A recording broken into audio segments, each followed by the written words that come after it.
जनता politics में आपका स्वागत है। लोकसभा चुनाव की तारीख तय हो गई है। 19 अप्रैल से चुनाव शुरू होगा और 4 जून को मतगणना होगी। नरेंद्र मोदी ने संसद में दावा किया कि इस बार लोकसभा चुनाव में बीजेपी को 370 सीटें मिलेंगी और एनडीए को 400 पार।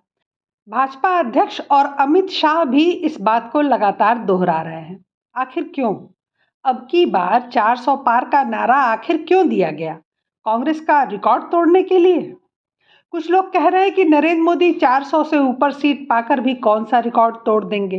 कांग्रेस ने तो 1984 में 415 सीटें जीतकर ऐसा रिकॉर्ड बना दिया है जिसे कोई नहीं तोड़ सकता।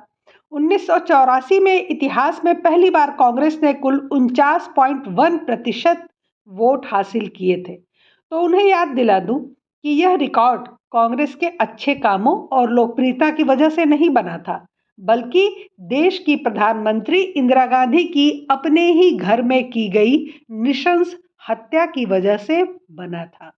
अगर इंदिरा गांधी की स्वाभाविक मौत हुई होती तो शायद कांग्रेस ये चुनाव हार ही जाती।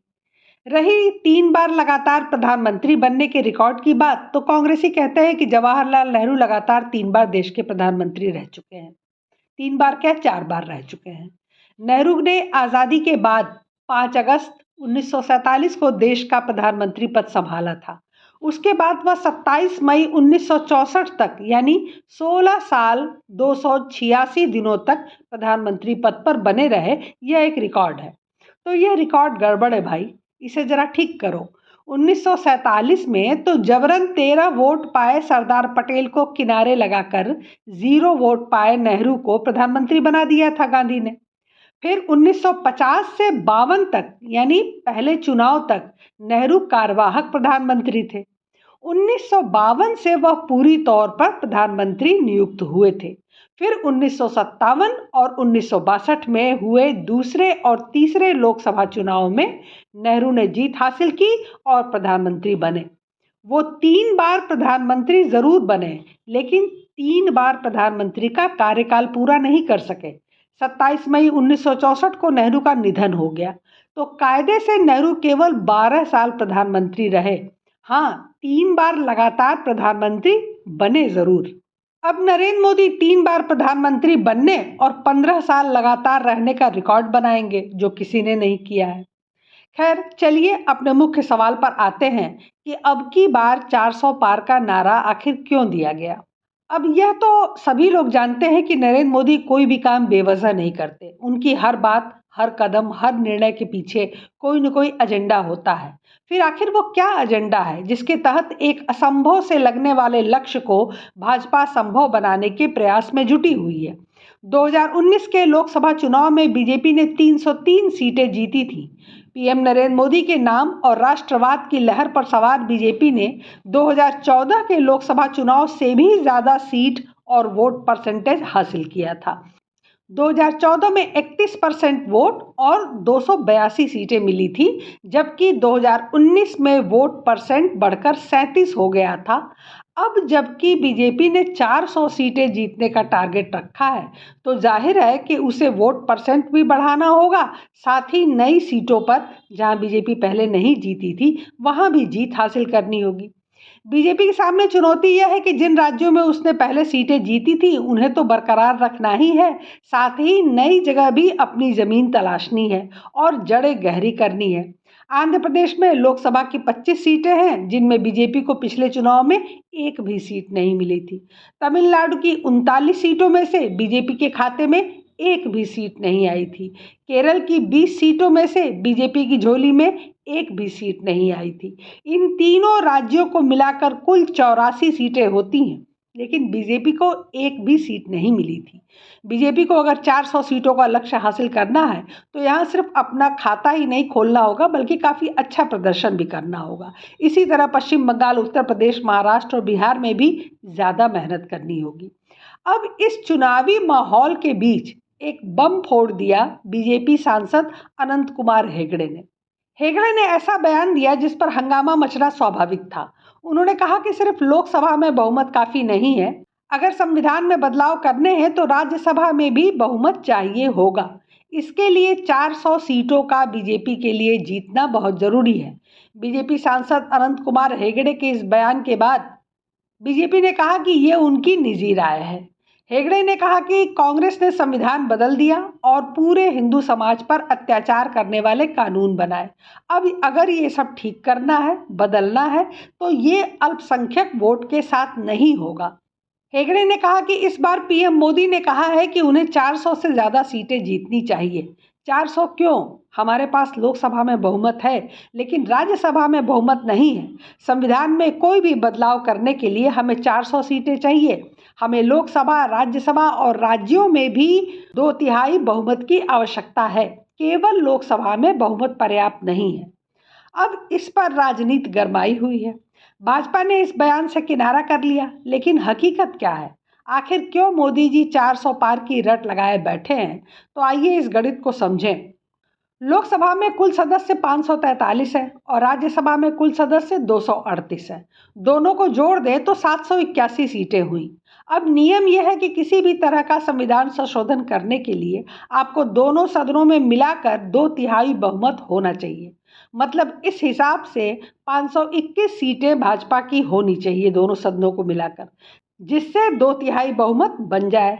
राज्यसभा में एनडीए के अभी तक 117 सदस्य हैं और 521 माइनस 117 404।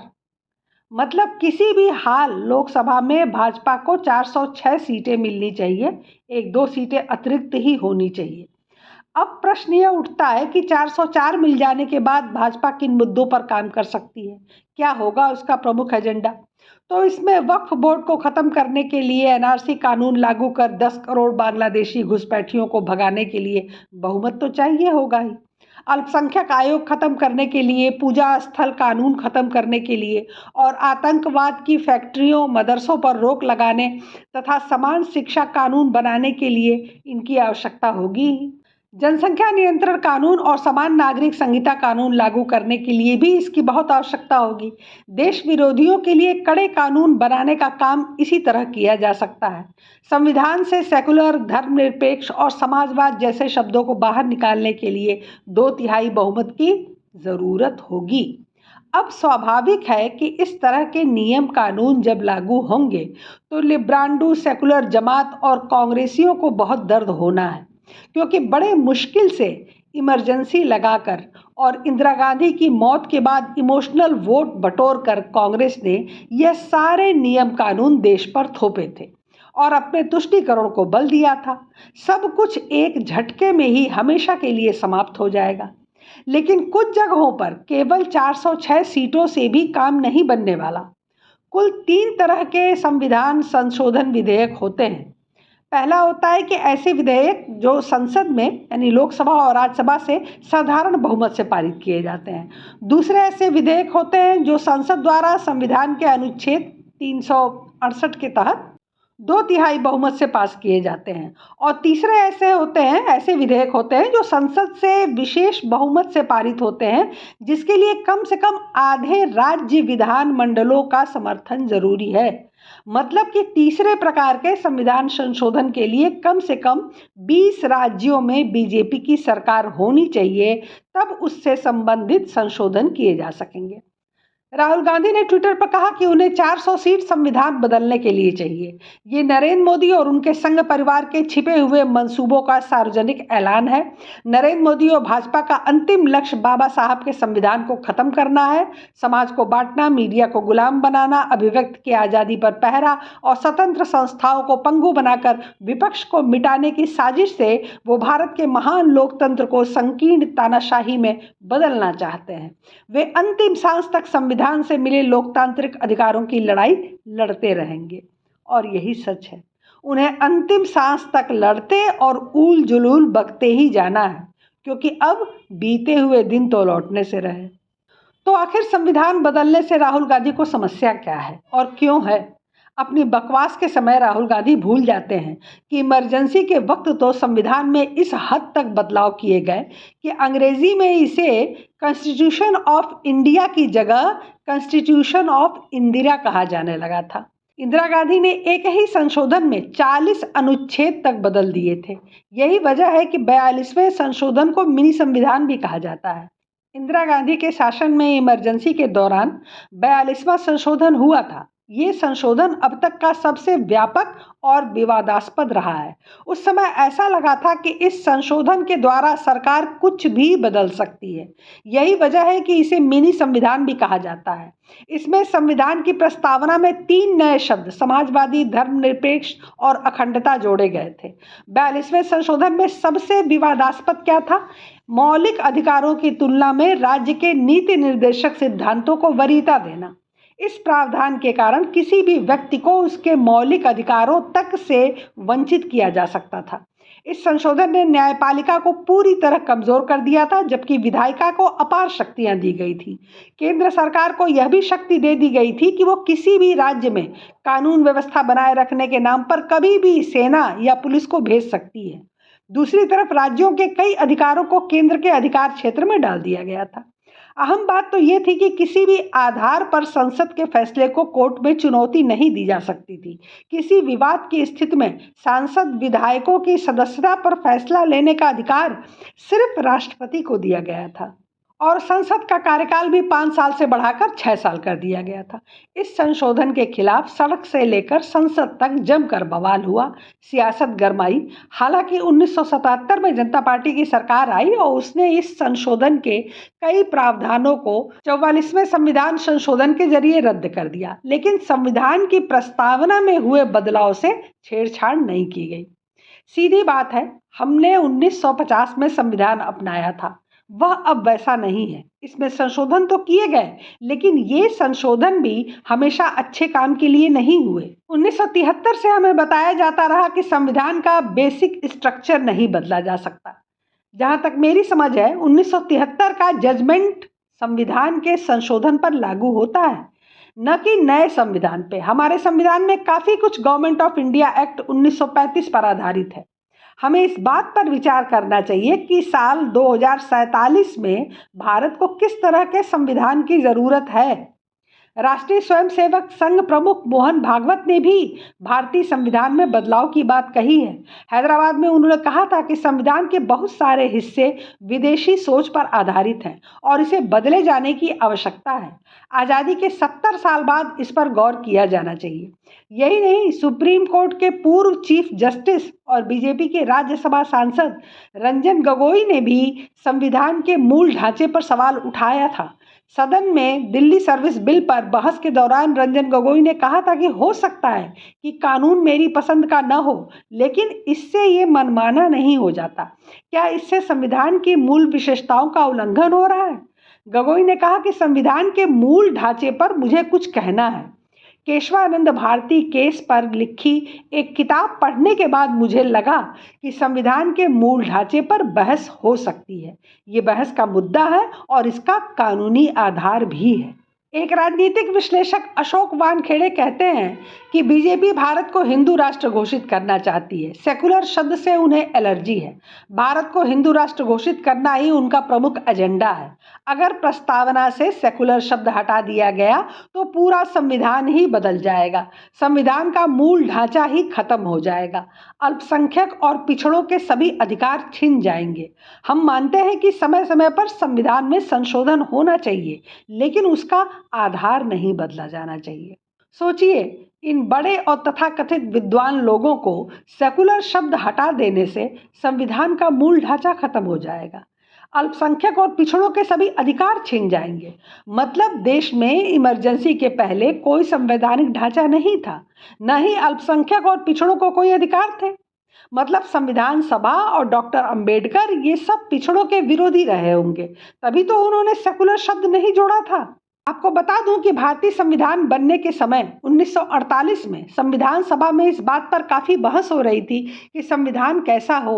उसी दौरान केटी शाह ने सुझाव दिया कि धर्मनिरपेक्ष, संघीय, समाजवादी शब्दों को संविधान की प्रस्तावना में शामिल किया जाना चाहिए, लेकिन लंबी बहस के बाद धर्मनिरपेक्ष शब्द को प्रस्तावना में शामिल नहीं किया गया।